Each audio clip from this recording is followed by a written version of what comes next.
হেমঙ্গাম হরিকীর্তন মহোৎসবমতীং সরস্বতীং সত্তমাং সম্মাম শাস্ত্রবিদাম রসজ্ঞাম অমলাম মাধুর্যমুগ্ধাশয়ম শ্রীবিদ্যুৎ রমণাক্ষ কুঞ্জ সদনী সেবাপরাম সদ্গুণাম বন্দে বিষ্ণুপদাম বরেণ্য রসিকানন্দাম বনাখ্যাং গুরুম বঞ্ছাকল্পতরভ্যশ্চ কৃপা সিন্ধুভ্য এব চ পতিতানাং পাবনেভ্যো বৈষ্ণবেভ্যো নমো নমঃ। হরে কৃষ্ণ কৃষ্ণ কৃষ্ণ হরে হরে, হরে রাম রাম রাম হরে হরে।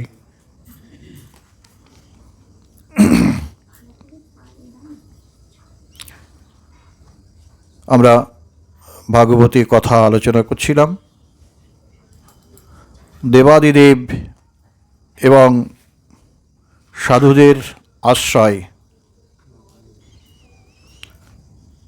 ভগবান শিব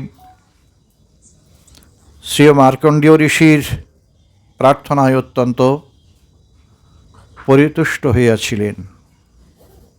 আমরা এর আগে পড়েছি, প্রসন্ন হয়ে স্মিত হাস্যে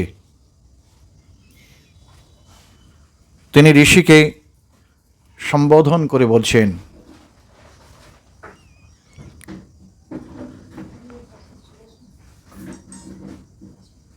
অনুগ্রহ করে আমার কাছে কিছু বর চাও, কেননা ব্রহ্মা, সৃষ্টিকর্তা ব্রহ্মা, পালনকর্তা বিষ্ণু এবং আমি, এই তিনজন যত বরদানকারী তাদের মধ্যে অন্যতম। আমাদের দর্শন কখনো ব্যর্থ হয় না, কেননা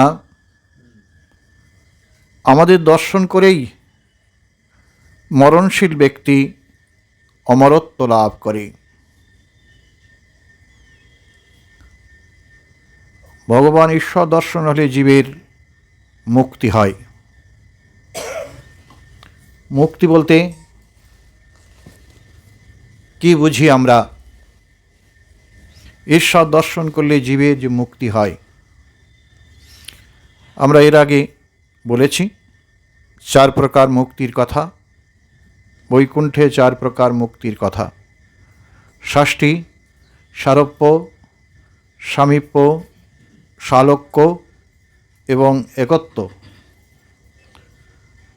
এই একত্ব সহ 5 প্রকার মুক্তির কথা। বৈকুণ্ঠে 4 প্রকার মুক্তি কি? ষষ্ঠী অর্থাৎ ভগবানের সমান ঐশ্বর্য লাভ ভগবত লোকেতে। সারূপ্য, ভগবানের সমান রূপ লাভ। সামীপ্য, ভগবানের সান্নিধ্যে বাস। সালোক্য, ভগবত লোকেতে বাস। এই 4 প্রকার মুক্তির কথা বলা আছে। আর একত্ব অর্থাৎ ব্রহ্ম সাযুজ্য, এই ব্রহ্ম সাযুজ্যের কথা বলা আছে। এর মধ্যে অমরত্ব মানে যিনি আর জন্ম মৃত্যুর চক্রে আর তাকে আসতে হয় না। এই জনম মরণ বিষণ জ্বালা নিরবধি কত সহিবে আর, বুঝছেন না? জন্ম জ্বালাময়, মৃত্যু জ্বালাময়। সুতরাং বারবার এই প্রকার জন্ম মৃত্যুর জ্বালা আর কত সহ্য করবে? তাই শুধুমাত্র ভগবত দর্শন হলে, ভগবানের বলছেন আমাদের দর্শন হলে, অর্থাৎ ব্রহ্মা বিষ্ণু মহেশ্বর, এরা 3 জন বলছেন আমাদের দর্শন হলেই তার জীবনে অমরত্ব লাভ হয়। অমরত্ব মানে যার জন্ম হবে না তার তো মৃত্যু হবেই না। ভগবানের জন্ম কর্ম দিব্য, এটা আমাদের উপলব্ধি হবে। আর ভগবত দর্শন বা ঈশ্বর দর্শনটা বলতেই অত সহজে হয় না। জীবের বহু প্রকার যে বহির্মুখতা দোষ থেকে শুরু করে, অবিদ্যা দোষ থেকে শুরু করে নানা প্রকার দোষ জীবের আছে। এই দোষটা কি করে যায়? অজ্ঞানাদি নানাবিধ দোষ কি করে দূর হয়? বলছেন, শুনিলে খণ্ডিবে জীবের অজ্ঞান আদি দোষ, কৃষ্ণে গাঢ় প্রেম হবে পাইবে সন্তোষ। শুনলে কি হয়? কৃষ্ণে গাঢ় প্রেম হবে। ভগবত কথা শ্রবণের দ্বারা ভগবানেতে প্রেম হয়, প্রগাঢ় প্রেম হয়। আর পাইবে সন্তোষ, মনস্তুষ্টি, এবং জয়া আত্মা সম্প্রসীদতি। ভগবানেতে ভক্তি করলে আত্মার সম্যক প্রসন্নতা লাভ হয়। কারণ আমরা ভাগবতে পেয়েছি, অন্যত্র যেখানে বলছেন সমস্ত জীবের একমাত্র ধর্ম হচ্ছে ভগবানেতে ভক্তি করা। শ্রেষ্ঠ ধর্ম বলেছে তাকে। সবই পুংসাং পরধর্ম। সমস্ত জীবের পরধর্ম অর্থাৎ শ্রেষ্ঠ ধর্ম কি না, যত ভক্তির অধক সজে। ভগবান শ্রীহরিতে ভক্তি করাই হচ্ছে সমস্ত জীবের পরাভক্তি, সমস্ত জীবের একমাত্র কর্তব্য, সমস্ত জীবের ধর্ম অর্থাৎ সমস্ত জীবের স্বভাব, নিত্য স্বভাব, সেটা হচ্ছে ভগবান শ্রীহরির সেবা করা। পরধর্ম, যার দ্বারা কি হয়? অহৈতুকী অপ্রতিহতা, অহৈতুক্য অপ্রতিহতা। এই ভক্তি যদি অহৈতুকী হয়, অহৈতুকী মানে কি?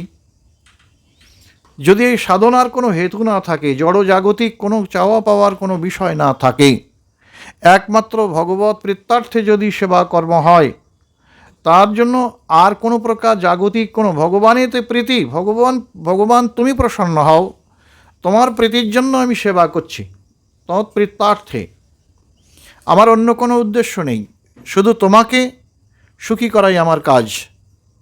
এই রকম যদি ভাবনা নিয়ে যখন অহৈতুকী ভক্তি, কোনো হেতু নেই, তুমি যে ভক্তি করব কী জন্য না, একমাত্র তোমাকে পরিতুষ্ট করব এই আশা, আমার যে সেবা, এই সেবার দ্বারা তুমি পরিপূর্ণরূপে পরিতুষ্ট হও, এই হচ্ছে সাধকের অন্তরের দিব্য বাসনা।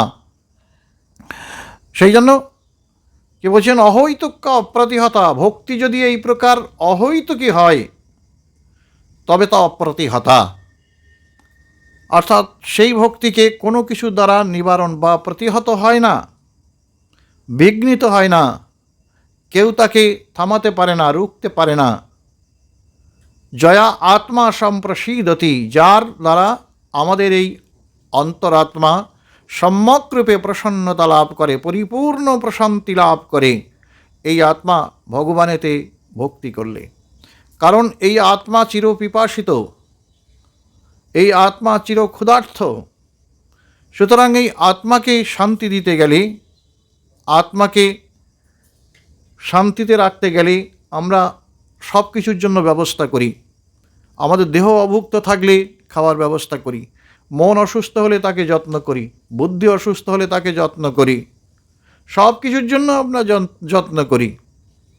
কিন্তু আমাদের এই দেহ মন বুদ্ধির অতীতে দেহ অভ্যন্তরে যে নিত্য শুদ্ধ বদ্ধ মুক্ত চৈতন্য সত্তা আত্মা বর্তমান আছে, এই আত্মাকে আমরা যত্ন করি না।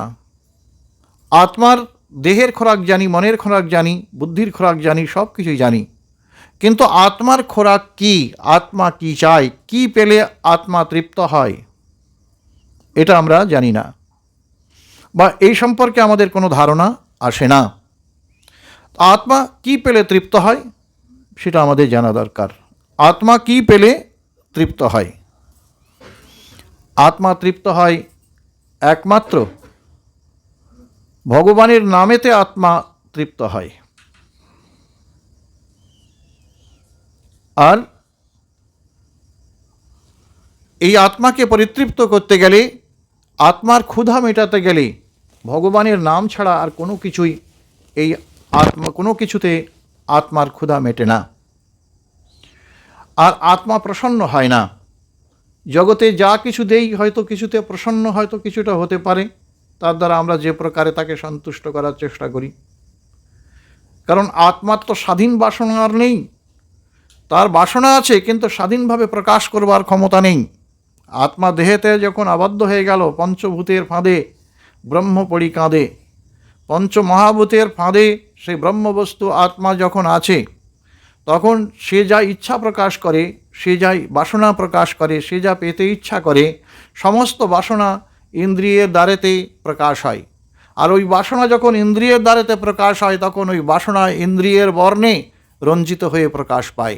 চোখের যেমন বাসনা, কানের যেমন বাসনা, নাসিকার যেমন বাসনা, জিহ্বার যেমন বাসনা, একেবারে ইন্দ্রিয়ের রঙে রঞ্জিত হয়ে সেই আত্মা বাসনা, দিব্য বাসনা, নিত্য বাসনা বিকৃত হয়ে আমাদের কাছে আসে। আত্মাকে আনতে গেলে, আত্মার ক্ষুধা মেটাতে গেলে জগতের সব বস্তু, জড়বস্তু দিয়ে সমস্ত ইন্দ্রিয়ের পিপাসা মেটানো যায়, কিন্তু আত্মার পিপাসা কোনো জড়বস্তুর দ্বারা মেটে না। চিরপিপাসিত আত্মা, চিরতৃষ্ণার্ত আত্মা, একে কী করতে হয়? এই আত্মাকে পরিতুষ্ট করতে গেলে আমাদের তার ভগবানের, তার অপ্রাকৃত নাম, তার নাম রূপ গুণ লীলা কীর্তনের দ্বারা ভগবান প্রসন্ন হন। ভগবান প্রসন্ন হন, আর কিছুর দ্বারা তিনি প্রসন্ন হন না। তাহলে ভগবানকে প্রসন্ন করতে গেলে আমাদের এই প্রকার প্রচেষ্টা করতে হয়, ধ্যান, ধারণা, ধ্রুবানুস্মৃতি, নিধিধ্যাসন, এইসব। তাই এখানে আমরা দেখেছি যে ঋষি মার্কণ্ডেয় তিনি ধ্যান করছেন। তিনি ধ্যান করছিলেন, সেই সময় দেবী উমা এবং মহাদেব সেখানে এসে উপস্থিত হয়েছেন। তার সঙ্গে কথোপকথন হলো, তিনি তাদের আপ্যায়ন করলেন, যথাচিত আপ্যায়ন করলেন। তারপর কথোপকথন হলো। তারপর তিনি বললেন যে ঋষিকে বলছেন আপনি বর প্রার্থনা করুন। ঋষিকে বলছেন কিছু বর চাও। কেন না, ব্রহ্মা, বিষ্ণু এবং আমি, মহাদেব নিজে বলছেন তো, তাই বলছেন ব্রহ্মা, বিষ্ণু এবং আমরা এই তিনজন যত বরদানকারী আছে তার মধ্যে আমাদের মতো কেউ বর দিতে পারবে না, আমরা বরদান করি। আর একটা কথা জানতে হবে, আমাদের দর্শন করলে সেই দর্শন কখনো ব্যর্থ হয় না।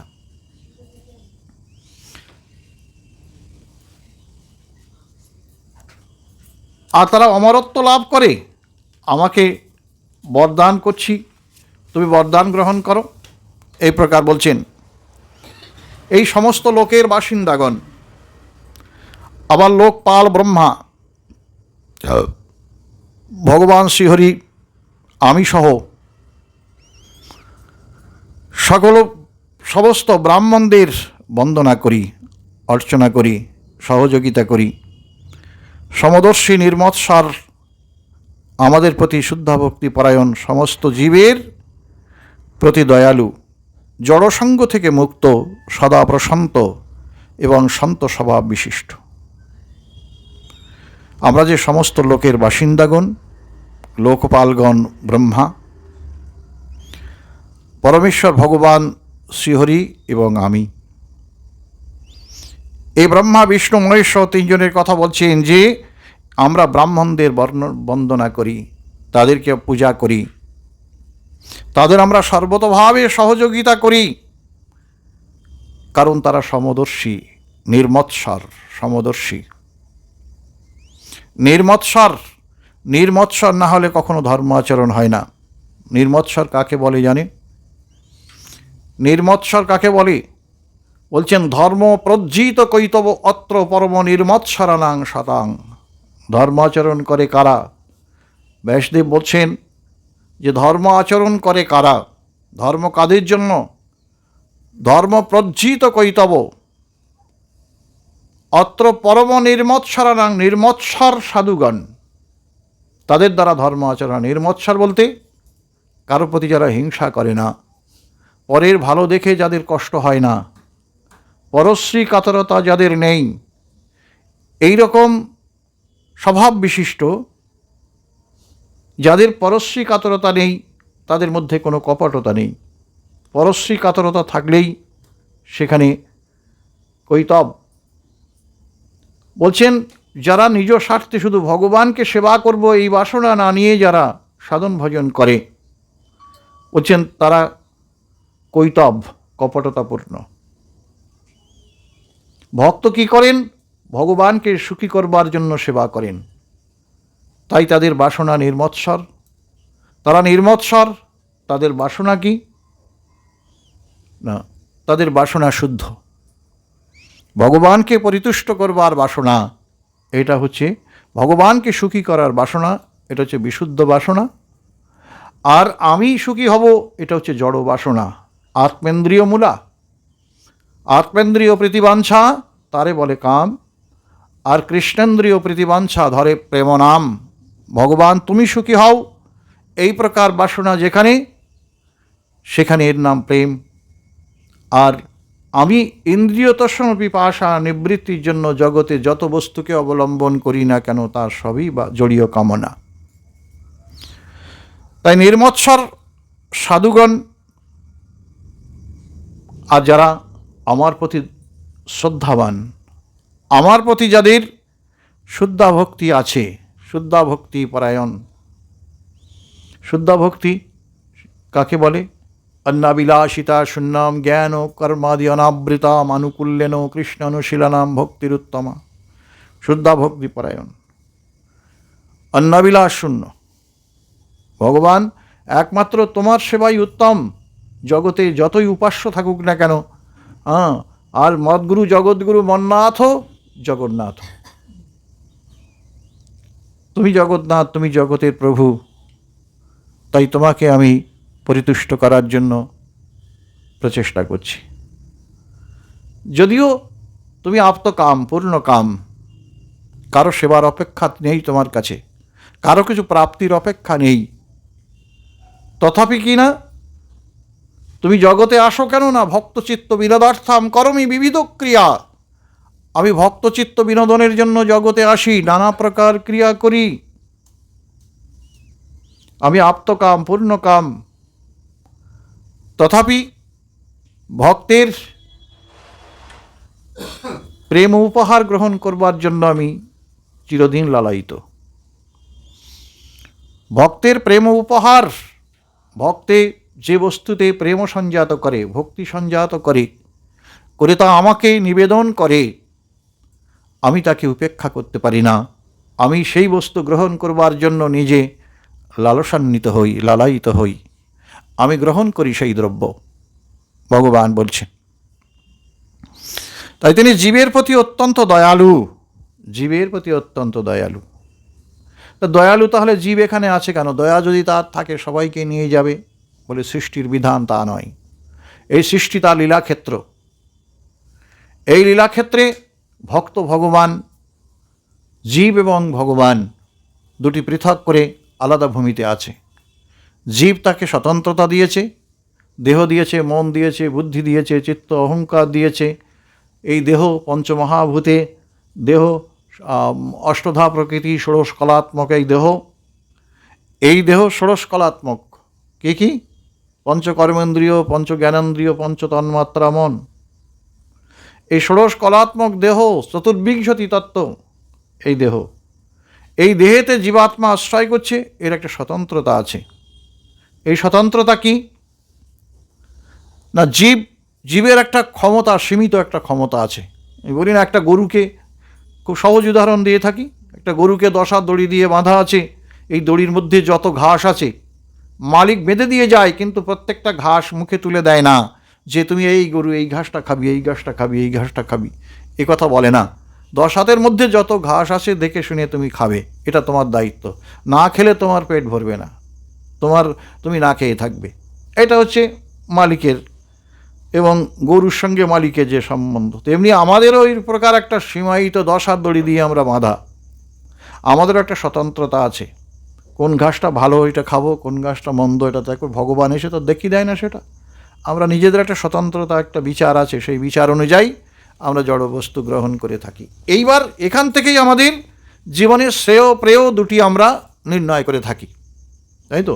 কোনটা শ্রেয়, কোনটা প্রেয়, এই জগতের এই জিনিস আমরা, অর্থাৎ এই 10 হাত দড়ির মধ্যে আমরা বাঁধা হয়ে আছি, এর মধ্যে থেকে আমরা নির্ণয় করি কোনটা আমাদের জীবনে প্রয়োজন, কোনটা জীবনে প্রয়োজন নয়, কোনটা শ্রেয়, কোনটা প্রেয়, অর্থাৎ কোনটা আপাত সুখকর সেটা প্রেয়, কোনটা পরিণামে অমৃতবৎ সেটা হচ্ছে শ্রেয়। এই সব বিষয়গুলি আমরা নিজেরা নির্ণয় করতে পারি। এই স্বতন্ত্রতা ভগবান দিয়েছেন জীবের প্রতি। তাই এই স্বতন্ত্রতা নিয়ে আমরা এই জগতে আছি। ভগবান, আমরা এই স্বতন্ত্রতার অপব্যবহার করে জগৎ থেকে এখানে এসেছি, অর্থাৎ পরজগৎ থেকে এখান থেকে এসেছি কিনা জীব স্বতন্ত্র হয়ে গেল আত্মস্বরূপে। স্বতন্ত্রতার অপব্যবহার কি হলো? একদিকে ভগবানের রাজ্য দেখলো, একদিকে মায়ার রাজ্য দেখলো। মায়া রাজ্য, দুটি রাজ্য একই, সেখানেও আনন্দ আছে, এখানেও আনন্দ আছে। এখানে আনন্দ অনিত্য, ভগবানের আনন্দ রাজ্যে আনন্দ নিত্য। ভগবান এখানকার আনন্দের আমি হব ভোক্তা, আমি ভোগ করতে পারবো। ভগবানের রাজ্যে গেলে আমি হব সেবক, ভগবান হবেন ভোক্তা। এই দুই জায়গায় এই অপশানে আমরা ভুল করে ফেলেছি। আমরা মনে করেছি দিন কয়েক আমরা একটু ভোগ করে আসি, আমরা মালিক হওয়ার ইচ্ছা জেগেছে। তাই এই পৃথিবীতে এসে এই জগতের সমস্ত কিছুকে উপভোগ করার মতো আমরা প্রবৃত্তি নিয়ে আমরা এই জগৎকে, কিন্তু জগতে যত দিন যাচ্ছে তত আমরা বিষয় সংগ্রহ করার জন্য চেষ্টা করছি। কী বলে যে উদিত তপন হইলে অস্ত, দিন গেল বলি হইবে ব্যস্ত। তবে কেন এবে অলস হই না ভজ হৃদয় রাজে। উদিত তপন হইলে অস্ত, দিন গেল বলি হইবে ব্যস্ত। আমরা যখন সূর্য যখন পাঠে যাই, এই বেলা গেল তাড়াতাড়ি কাজ সারো, তাড়াতাড়ি কাজ সারো, সন্ধ্যা হয়ে এলো, এই যেমন করি, তখন কাজ কি সারবে? আমাদের তেমনি জীবনে যখন বেলা যায়, অর্থাৎ শেষ বেলায় আসে, তখন কাজ গোছাতে থাকি তাড়াতাড়ি। এই কবে মরে যাব, নাতিটা বিয়ে দিয়ে নেই, ছেলেটা বিয়ে দিয়ে নেই, মেয়েটা বিয়ে দিয়ে নেই, নাতনিটা বিয়ে দিয়ে নেই, সব গুছিয়ে নেই তাড়াতাড়ি। দিন চলে যাচ্ছে, জীবন চলে যাচ্ছে। অস্তমিত সূর্য যখন, তখন আমরা সব গুছিয়ে নেওয়ার চেষ্টা করি। করার পরে তারপর কি হয়, যখন আমরা জীবনের শেষ বেলায় কোন কাজটা শেষ বেলায় করতে বলেছে সেটা, আমাদের যে জাগতে যে সূর্য দেখছি, ওই সূর্য উদয় হচ্ছে, অস্তমিত যাচ্ছে বলে আমরা একেবারে চঞ্চল হয়ে উঠেছি, আমরা অত্যন্ত অধীর হয়ে উঠেছি। উঠে কী করছি, সমস্ত কাজ সেরে নিচ্ছি খুব তড়িঘড়ি করে। কিন্তু আমাদের যে জীবন রবি অস্তাচলে যাচ্ছে, এই জীবনের জন্য আমার জন্য কি করণীয়?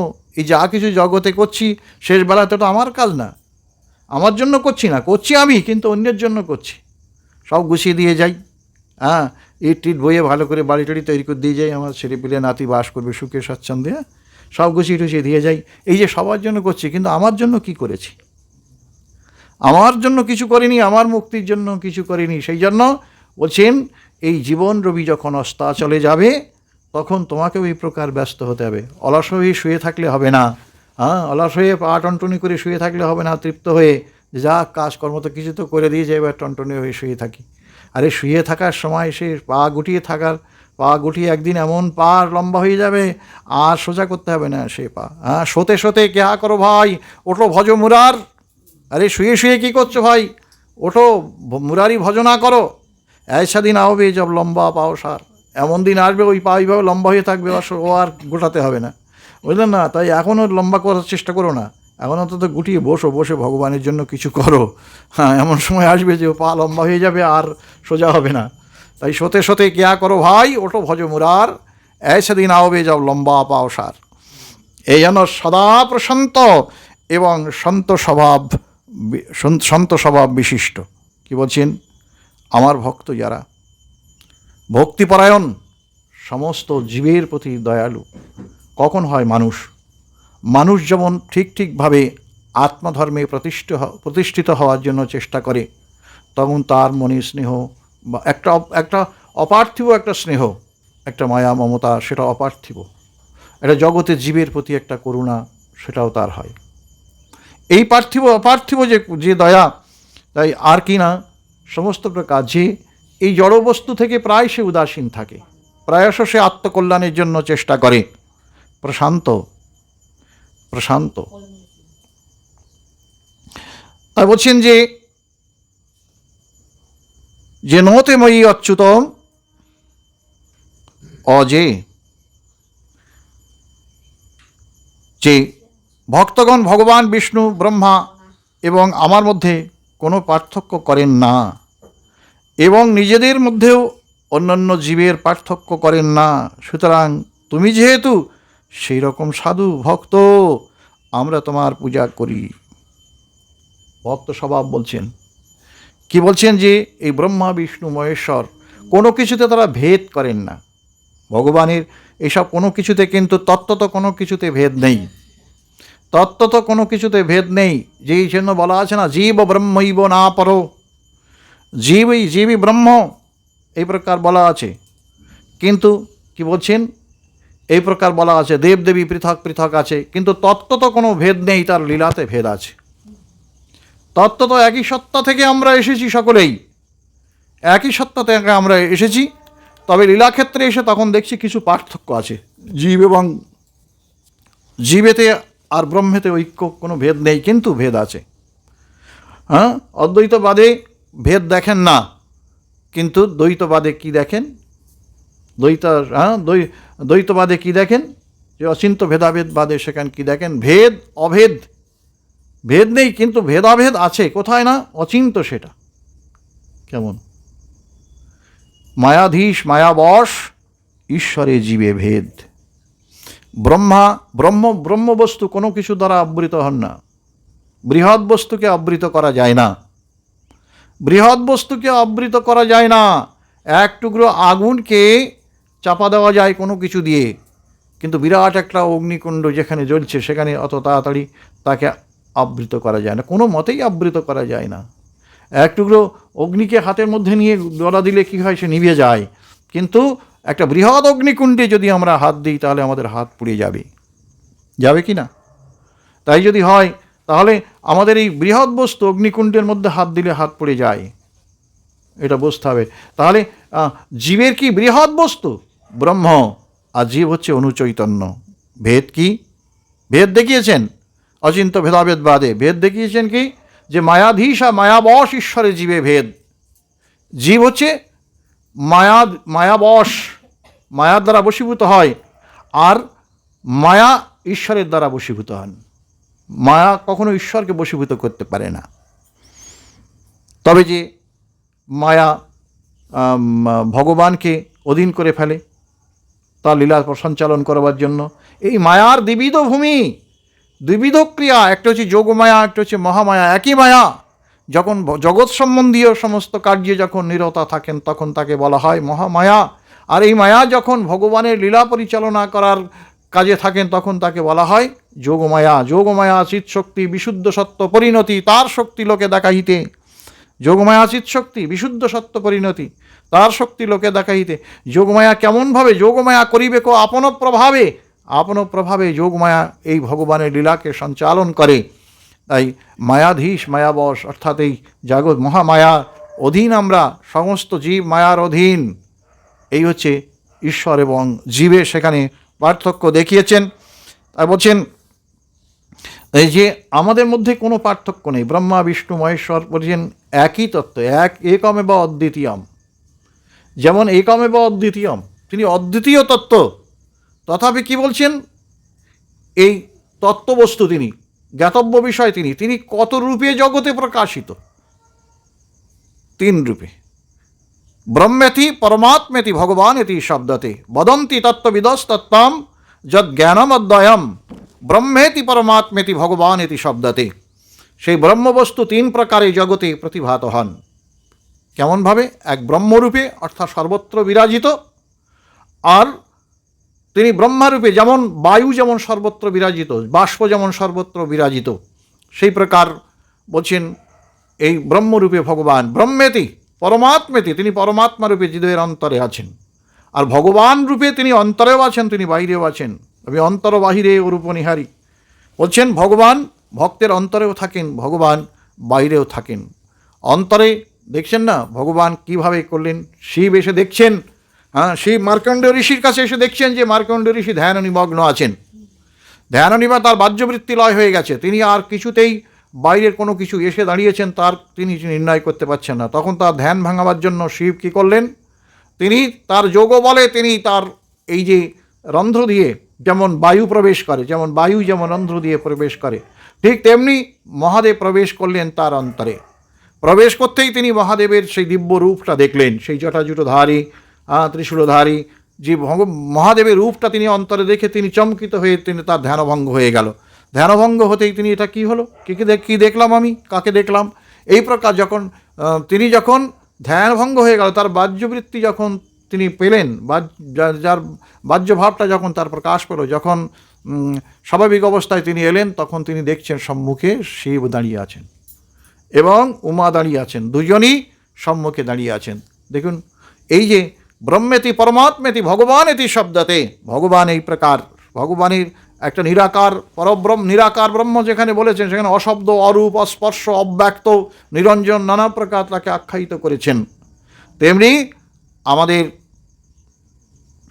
ভগবান জগতে এসে আমাদের মহাপ্রভু বলছেন, নাম নামকারী বহুধা নিজ সর্বশক্তিস্তত্রার্পিতা নিয়মিত স্মরণেন কাল। তুমি বহু নামেই জগতে পরিচিত, বহুরূপী জগতে প্রচারিত, বহু নাম তোমার। ভগবান বলছেন বহু নাম তোমার। এই ভগবান তেমনি এই জগতে নানা রূপে নানাভাবে তিনি প্রকাশিত হয়েছেন। তত্ত্বত তিনি একমেব অদ্বিতীয়ম। ভগবানের যে আদিকাল থেকে তার যে লীলা, সেই নিত্যলীলা আজও পর্যন্ত চলছে, অনাদিকাল থেকে সেই নিত্যলীলা চলছে। ভগবান নিত্য, তার লীলা নিত্য, তার ধাম নিত্য, তার পার্শ্বদগণ নিত্য, সব কিছুই নিত্য। যেখানে চিরন্তনী শাশ্বত সনাতনী আনন্দময় ধাম ভগবানের, যেখানে গেলে জীবের সমস্ত দুঃখ কষ্ট জন্মান্তরে এই দেহ থেকে দেহান্তরে ভ্রমণ করবার যে দুঃখ কষ্ট সব কিছু চিরতরে নিবৃত্তি হয়ে যাবে, এমন যে ভগবৎ রাজ্য, যে আনন্দময় রাজ্য, এই আনন্দময় রাজ্য জীবকে ফিরে যেতে হবে। জীব এটা বুঝবে না, কারণ মোহগ্রস্ত জীব, মায়াগ্রস্ত জীব, মোহগ্রস্ত জীব। সে মরবার পূর্বে পর্যন্ত সে কি বলে, মরবার পূর্ব পর্যন্ত বলছে বাবার তো অনেকগুলো ছেলে, তা মরবার সময় হয়েছে। মরবার সময় হলে দেখুন মোহ কী প্রকার, যে জড় বস্তুর প্রতি মোহ, যখন মরবার সময় হয়েছে তা এসে পরিচয় দিচ্ছে, বাবা আমি আপনার বড় ছেলে, বাবা আমি মেজো ছেলে, বাবা আমি সেজো ছেলে, বাবা আমি ছোট ছেলে, দেখো আমার দিকে। বাবা তেড়ে উঠেছে, হারামজাদা, সব এখানে তো দোকানে কে, বলে সব এখানে তো দোকানে কে, বললেন না, বলছেন তবু দেখুন জীবের শেষ পর্যন্ত, জীবের দেহ থেকে মৃত্যুর সময় এসেছে, তবুও সে খোঁজ করছে অন্য জিনিস। সুতরাং এই যে জড় সুখ, অর্থাৎ জগতের যে জগতে মানুষের এইসব বিষয়াবিষ্ট চিত্তানাং ভগবদ আবেশ সুদূরত, বিষয়াবিষ্ট চিত্তের অত সহজে ভগবদ আবেশ হয় না, অত সহজ নয়। তাহলে আর ঋষিরা কেন এত চেষ্টা করছেন? কোনো জিনিসের জন্য সারা জীবন তপস্যা করতে হয়। একজন লোক যদি, একটা ছেলে যদি ভালো করে লেখাপড়া শেখে, ডাক্তার হোক, ইঞ্জিনিয়ার হোক, যা কিছু হোক, তাকেও সারা জীবন চেষ্টা করতে হয়, সারা দীর্ঘ বছর তাকে চেষ্টা করে তারপর প্রতিষ্ঠিত হতে হয়। ঠিক তেমনি আমরা সংসার করলাম, ভগবানের সঙ্গে সম্বন্ধ রাখলাম না, শেষে দুদিন একটু ফেরিকেষ্ট করে আমি তাকে পেয়ে গেলাম, কি ভেবেছেনটা কি ভেবেছেনটা কি বলেন? এইরকম কোনো কথা নেই, এরকম কোনো এত সস্তা জিনিস নয়। তাই এখানে বলছেন, তাই বলছেন যে দেখো আমরা তোমার পূজা করি কেন, বলছেন তুমি তোমার জীবনটা উৎসর্গ করেছো ভগবত চিন্তায়, ভগবত ভাবনায়, জীবনটাকে উৎসর্গ করেছো। জীবনের প্রতি পলে অনুপলে, রন্ধ্রে রন্ধ্রে ভগবত প্রেম তোমার মধ্যে প্রবেশ করেছে। কেমন না, সেই জন্য বলছেন তুমি কে না, তুমি কৃষ্ণ ভক্তি রসভাবিতামতি। দেখুন বলছেন রসভাবিতামতি কাকে বলা হয়? কৃষ্ণ ভক্তি রসভাবিতামতি ক্রিয়তাম যদি কুতোপি লভ্যতে, একটা শ্লোক আছে। তা বলছেন যে রসভাবিতামতি কথাটা কি? যেমন একটা রসের মধ্যে একটা, যেটা সহজে বোঝেন আপনারা, বড়া তৈরি করেন, রস বড়া তৈরি করে কি করেন না, ওটা রসে ছেড়ে দিলে কি হয় না, প্রত্যেক রন্ধ্রে রন্ধ্রে রসটা প্রবেশ করে যায়। তাহলে একটা রসের মধ্যে যখন নিমজ্জিত করা হচ্ছে, তখন তার রন্ধ্রে রন্ধ্রে সেই রসটা প্রবেশ করে যাচ্ছে। তেমনি কি হচ্ছে না, মহাদেব বলছেন মার্কণ্ডেয় ঋষিকে যে তোমার প্রতি রন্ধ্রে রন্ধ্রে, অর্থাৎ তুমি ভক্তি রসে নিমজ্জিত হয়ে আছো, ঈশ্বর ভাবনা রসে নিমজ্জিত হয়ে আছো, প্রীতি রসে, প্রেম রসে নিমজ্জিত হয়ে আছো। সুতরাং তোমার জীবনের প্রতি রন্ধ্রে রন্ধ্রে ভক্তি রস প্রতি রন্ধ্রে রন্ধ্রে প্রবেশ করে গেছে। তাহলে একবার রসে টইটুম্বর হয়ে গেছে, পরিপূর্ণ হয়ে গেছে। সুতরাং তোমার মধ্যে জগতের আর কোনো কিছু, তোমার মধ্যে জাগতিক আর কোনো কিছু তোমার মধ্যে নেই। সুতরাং তুমি প্রণম্য, তোমাকে আমি প্রণাম করি। এই যে বলছেন না, তুমি না ডাকিলে হরি তোমারে ডাকিবে, এই যে এই অবস্থায় যখন আসবে, সাধক যখন এই অবস্থায় আসবে, তখন কি বলছেন, তুমি না ডাকিলে হরি তোমারে ডাকিবে। তুমি যদি ডাকতে ভুলে যাও, তুমি যদি খুঁজতে ভুলে যাও, তবে ভগবান তোমায় খুঁজে বের করবে, কারণ প্রয়োজন তার তখন প্রয়োজন হয়। জগতে তিনি এমন একজন ব্যক্তি পান না যে ব্যক্তি তাকে ভালোবাসে, ভালো না বাসলে কেউ গভীরভাবে চিন্তা করতে পারে কাউকে? ভালো করে বলুন দেখি। তেমনি বলছেন, ভগবান যদি জীবের আপন হয়, জীব যদি ভগবানকে আপন করতে পারে, তবে না তার, সেই জন্য জীবকে কি বলছেন, জীব যে তুমি আপন হইতে হও আপনার, ভগবানকে বলছে, যাও তুমি আপন হইতে হও আপনার, যার কেহ নাহি তুমি আছো তার। তুমি আপন হইতে হও আপনার। জীবের সব থেকে আপন কে? এই আপন কে, এই কথাটি জীবের শেষ বেলায় গিয়ে মনে পড়ে। যখন মনে পড়ে তখন আর কিছু করার থাকে না, তখন মায়া ঘিরে রেখেছে, তখন তাকে মনে করলে কি হবে, একবার মনে করার সঙ্গে সঙ্গে মায়া চারিদিক থেকে ঘিরে ধরে, তাকে আর মনে করতে দেয় না। কিন্তু ভগবানকে সেই সময় জীব আকুল হয়ে ক্রন্দন করে, কেন বা ভজিনু মায়া করে, হায় হায় হায় রে, আমি যদি জীবনে একবার ভগবানকে ডাকতাম, তার নাম যদি করতাম, তাহলে আমার বোধ হয় এই যমরাজরা সব জমের দুধগুলো এসে দাঁড়িয়ে আছে, দেখছে, যম বলে চলো, আমাদের ঘর সব ভর্তি হয়ে গেছে, তাহলেও চলো। বলছেন তবুও তোমাকে নিয়ে যেতে হবে, উপায় নেই, তুমি আমাদের বাসিন্দা হবে বলে তোর জগতে চেষ্টা করেছো। তো যম ঘরে যাওয়ার, যমরাজ কি বলছে, নারায়ণ নাম অস্তি বাঘ অস্তি বশবর্তিনী তথাপি নরকে ঘরে পচ্ছন্তে তদ অদ্ভুতম। যমরাজ বলছে, জগতে নারায়ণ নাম ছিল, উচ্চারণ করবার মতো জিহ্বা ছিল, এই হতভাগাগুলো যদি একবার নারায়ণ নাম উচ্চারণ করতো, তাহলে যম ঘরে এত লোক আসতো না, আর আমার এত কষ্ট হতো না, এত খাটতে হতো না। যমরাজের খাটনি বেড়ে যাবে আমাদের জন্য। যমরাজের খাটনি বেড়ে গেছে। তা বলছেন, তোমাকে দর্শন করে আমরা দর্শনে পবিত্র করো এই তোমার গুণ।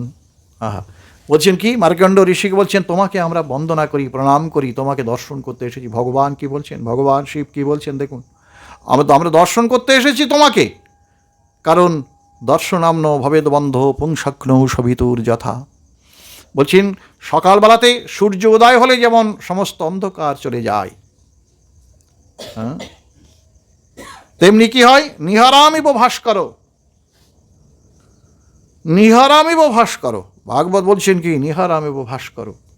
সকালবেলা উদিত হলে যেমন অন্ধকার চলে যায়, এই শীতের দিনে কুয়াশা পড়েছে, যখন সূর্যোদয় হবে তখন যেমন কুয়াশা পরিষ্কার হয়ে যায়, তেমনি বলছেন ভগবানের শুদ্ধ ভক্তকে দর্শন করলে জীবের অনন্তকালের অবিদ্যা অস্মিতা সব কিছু চিরতরে দূরীভূত হয়ে যায়, ভগবত বহির্মুখতা দোষ দূরীভূত হয়ে যায়।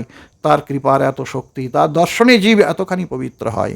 সেই জন্য দর্শনে পবিত্র করো এই তোমার গুণ। গঙ্গার পরশ হইলে পশ্চাতে পাবন, গঙ্গা দর্শন করলে, তারপর গঙ্গারও পরশ হলে, গঙ্গা দর্শন করলে জীব পবিত্র হয় না, ওকে স্পর্শ করতে হবে নেমে। গঙ্গার পাড়ে দাঁড়িয়ে কেউ গঙ্গাকে প্রণাম করে, সেটা সম্মান জানায়, ঠিক আছে, কিন্তু তোমাকে পবিত্র হতে গেলে তোমাকে গঙ্গা জল স্পর্শ করতে হয়।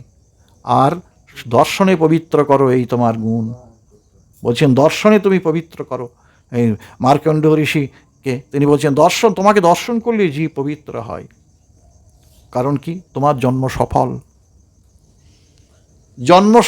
দেখুন, ঋষি বলছে তোমার জন্ম সফল, কারণ আমি আমি এবং ব্রহ্মা আর বিষ্ণু তিনি এক। তুমি ঈশ্বর দর্শন করলে আজ তুমি, তাই জন্ম সফলতার কৃষ্ণ দর্শন যার ভাগ্যে হইয়াছে একবার। জন্ম সফলতার কৃষ্ণ দর্শন যার ভাগ্যে হইয়াছে একবার, বিকশী হৃন্নয়ন করে কৃষ্ণ দর্শন, ছাড়ে জীব ও চিত্তের বিকার। হৃদনয়ন, অন্তঃচক্ষু উন্মিলিত করে, যখন শিবটাকে মার্কণ্ড ঋষি বসে আছেন, অন্তঃচক্ষু উন্মিলিত করে তিনি তার অন্তরের মধ্যে দেখলেন, যে রূপ দেখলেন সেই রূপটা দেখলেন, চক্ষু মেলে সামনেই আবার দেখলেন সেই রূপটা। তাই জন্ম সফলতার কৃষ্ণ দর্শন যার ভাগ্যে হইয়াছে একবার। যার জীবন সফল হবে একবার জোশো করে, শ্রীরামকৃষ্ণ ঠাকুর কি বলছেন, ঠাকুর রামকৃষ্ণ কি বলেছেন, জোশো করে ঈশ্বর দর্শন। মানুষের জীবনে জোশো করা মানে কি, জীবকে যে কোনোভাবে তুমি সাধনা করো, তস্মাৎ কেনপি উপায়েন মনোকৃষ্ণে নিবেশায়েৎ। তুমি যে কোনো উপায় হোক না কেন, তুমি মনটা ভগবানেতে সমর্পণ করো, মনোকৃষ্ণে নিবেশায়েৎ। যদি এই মনটা ভগবানেতে দিতে পারো, মন দেওয়া মানে কি বলুন তো, এই মন দেওয়া কথাটার তাৎপর্য কি? এই মনের মধ্যে তো সকলেই আছে, ছেলে আছে, মেয়ে আছে, সংসার আছে, জগৎ আছে, তাহলে তাকে মন দেওয়ার অর্থ কিভাবে মনটা দেবো তাকে? মন তো সর্বত্র রয়েছে। এই মনের সর্বত্র থাকে, কিন্তু অভিনিবেশ থাকে প্রিয়জনের প্রতি। দেখবেন মনের সবার পথে মন থাকে, কিন্তু একটা জায়গাতে ভালোবাসা থাকে, একটাতে জায়গাতে অভিনিবেশ থাকে, যে এই আমার প্রিয়, সবার সঙ্গে আমার সদ্ভাব আছে, সব কিছু আছে, কিন্তু অন্তরের আদান প্রদান সবার সঙ্গে হয় না, সবার সঙ্গে হয় না। একজন বিয়ে বাড়ি গেলে কি হয়, সবাই কতজন আছে বিয়ে বাড়িতে, সব হই হই করে, খায় দায়, মাছের মাথা খেয়ে বাড়ি আসে, সব কত কি খায়, কিন্তু কি হলো, ভাব আদান প্রদান কার সঙ্গে হয়? বরবধূর সঙ্গে। বরবধূর সঙ্গে, যাদের সঙ্গে আপনজনের সঙ্গে ভাব বিনিময় হয়, বরবধূর সঙ্গে ভাব বিনিময় সবার সঙ্গে হয় না। তেমনি জগতে আমরা কেউ কেউ ওই মাছের মাথা খেয়ে হই হই করে বিয়ে বাড়ির মতো কাটিয়ে যাব, আর কেউ বা বরবধূর মতো এই প্রকার। ভগবান হচ্ছেন জগৎপতি। কৃষ্ণকে বলছেন না, হে কৃষ্ণ করুণা সিন্ধু দীনবন্ধু জগৎপতি, তুমি জগতের পতি। পতি মানে কি? সমস্ত জগতের পতি তিনি। তিনি একমাত্র পুরুষ, একেলা পুরুষ কৃষ্ণ অশ্ব প্রকৃতি। তাই ভগবানই একমাত্র সেই পুরুষ। তিনি কি বলছেন, যে তিনি জগতের পতি। তাই ভাব বিনিময় হয় কার সঙ্গে? তুমি আপন হইতে হও আপনার, যার কেহ নাহি তুমি আছো তার সঙ্গেই আমাদের ভাব বিনিময় হয়। এই ভাবের বিনিময়টা বড় অভূতপূর্ব। আমার অন্তরাজ্য জুড়ে বিষয় থাকে, তবু আমার অভিনিবেশ থাকবে একটা জ্ঞানের দ্বারা এটাকে প্রতিষ্ঠিত করতে হবে। নিজের জ্ঞানকে, নিজের বিবেককে, নিজের বুদ্ধিকে যখন উন্মুখী করা যায় তার দিকে, তখন এই বুদ্ধিকে ভগবান সাহায্য করবেন। ভগবান এই বুদ্ধিকে সাহায্য করবেন, যে তোমার বুদ্ধি, তোমার মন, তোমার ভাবনা আমাতে নিবিষ্ট হয়েছে, এটা ভগবান বুঝবেন। কিন্তু কি, আমার সবচেয়ে প্রিয়তমকে, সবাই জগতে আছে, সব কিছুর মধ্যে সে আছে, কিন্তু কোনো কিছুর মধ্যে নেই। তার মন আপনজনের জন্য কাঁদে, সদা সর্বদা আপনজনের জন্য কাঁদে, কেউ কাউকে দেখতে পাচ্ছে না, কোনো কিছুকে দেখতে পাচ্ছে না। এই একটা বাস্তব কথা, যেমন আমার অভিজ্ঞতার কথাটাই বলি। অভিজ্ঞতার কথা, এটা জানি না কে কীভাবে নেবে, তবু আমি বলছি আমার অভিজ্ঞতার কথা। এটা আমি দেখি, চোখে আমি ভালো করে অনুভব করেছি। তখন আমি অনেক দিন আগের কথা, এখানে 50-55 বছর আগের কথা। এই 71-এর যখন যুদ্ধ হলো, তো যুদ্ধে আমরা ছিলাম শালবনী, খড়গপুরের এই গোদাপিয়া শালবনী, ওখানে ছিলাম, ক্যাম্পে ছিলাম যুদ্ধের পর। সেই ক্যাম্পে থাকার পরে এই সন্ধ্যাবেলা কী করলাম, সন্ধ্যাবেলা আমার একটা ছোট বোন ছিল, তাকে আমি কোলে করে নিয়ে ওই এক দূরে গেছি। দূরে গিয়ে ওই দোকানপাট আছে, ওই দিকে দেখাতে নিয়ে গেছি, খুব কাঁদছে, একটু শরীর খারাপ ছিল। তো তখন এই মাছ লজেন্স পাওয়া যেত 10 পয়সা 20 পয়সা করে, জানেন তো, এইগুলো কিনে দিয়েছি দুটো, 2 হাতে 2টো। আর ওই লাল চুড়ি দেখে এখন ওই লাল চুড়ি, এই লাল চুড়ি কিনে দিয়েছি, খুব খুশি, 2 হাতে ধরে রেখেছে, লাল চুড়ি 2 হাতে ধরে রেখেছে। তাকে নিয়ে এসেছি, এনে ঘুরিয়ে নিয়ে এলাম, সন্ধ্যাবেলা এনে শুইয়ে দিয়েছি। শরীর খারাপ, সঙ্গে সঙ্গে ডাক্তার ডাকতে গেল, ডাক্তার এসে দাঁড়িয়েছে, মারা গেল। তখন ওই মাছ লজেন্স আর ওই চুরি হাতে ধরা, বুঝলেন না, মাছ লজেন্স আর চুরি ধরা। তা আমি যে প্রসঙ্গে এলাম, তখন এখনও কোথাও আমার ওই লাল চুরি দেখলে শার্ট করে ওঠে আমার মনটা, এখন আজও পর্যন্ত, বুঝলেন না, ওইটা তো চোখের সামনে আমার একেবারে। বলছেন এখন এই যে একটা জিনিস কী হয় না, মানুষের মনে দাগ কেটে যায়, একটা জিনিস দাগ কেটে দেয় মানুষের মনে। তাই এখানে কি বলছেন, আমি আমার মাকে তখন দেখেছি, আমরা সব কাছে আছি, সবাই সব কাছে আছি, কিন্তু ওই আছি তাই আছি। 3 বার জিজ্ঞেস করলে এক কথা বলে, কাছে আছি, আমরা সব আগলে রেখে সেখান থেকে আবার ফিরে দেশে যাব। দেশে যাওয়ার সময় সব গাড়ি করা হয়েছে, গাড়িতে উঠলো, বসে আছে, আমাদের দেখছে, আমাদের সব কিছুই করছে, কিন্তু তার এই আসবার সময় যখন গাড়িটা ছেড়ে দিয়েছে ওখানে, এই তখন বলছে, যা আমি সেই কী একটা রেখে গেলাম, কী রেখে গেলাম করছে। আমরা তখন বুঝতে পারছি কী করা যাবে, কোনো উপায় নেই। তেমনি বলছেন, এই যে সব কিছুর মধ্যে জীবের অভিনিবেশ, ভগবানেতে জীবের অভিনিবেশ। এই অভিনিবেশ কি, আপনজন ভগবানকে যেদিন জীব একদিন জানবে, এই সংসারে মানুষ একদিন জানবে, আজ হোক বা 2 দিন পরে হোক, সে জানবে, দেখবে সংসারের বাস্তব চিত্র দেখতে দেখতে যে জীবনের শেষে যাবে, যে হায় কী করলাম আমি, কেন। সেই জন্য বলে, শুধুমাত্র কামনা ভোগ করার জন্য তুমি আসনি সংসারে, তুমি সব কিছু থাকবে, ধর্মার্থ কাম ত্রিবর্গ সাধন করে তুমি মোক্ষ সাধনা করবে। এই ত্রিবর্গ পালন করে অর্থ উপার্জন করবে, ধর্মপথে থেকে অর্থ উপার্জন করে তুমি জগতের তোমার যে ত্রিবর্গ সাধন, যে সংসার নিবৃত্তি করবে। কিন্তু তোমার যে প্রাপ্তি কি? জীবন শেষে প্রাপ্তি হচ্ছে মোক্ষ, মুক্তি, চতুর্থ বর্গ মুক্তি। এই যে এখানে কেউ চতুর্থ বর্গ আস্বাদন করে, কেউ বা পঞ্চপুরুষার্থ ভগবত প্রেমকে আস্বাদন করে ভগবত লোকে গিয়ে ভগবানের সেবাতে নিয়োজিত হয়। এই হচ্ছে আমাদের প্রাপ্য বিষয়। তাই এই যে ঋষিগণ, এদের অন্তর জুড়ে ভগবান সদা সর্বদা। আজ আমরা সংসার আছে বলে আমরা সংসারের মানুষের কথা ভাববো, আপনজনের কথা ভাববো, কিন্তু এই ঋষি একা থাকতে থাকতে, সাধন করতে করতে জগতের কোনো কিছু তার মধ্যে নেই।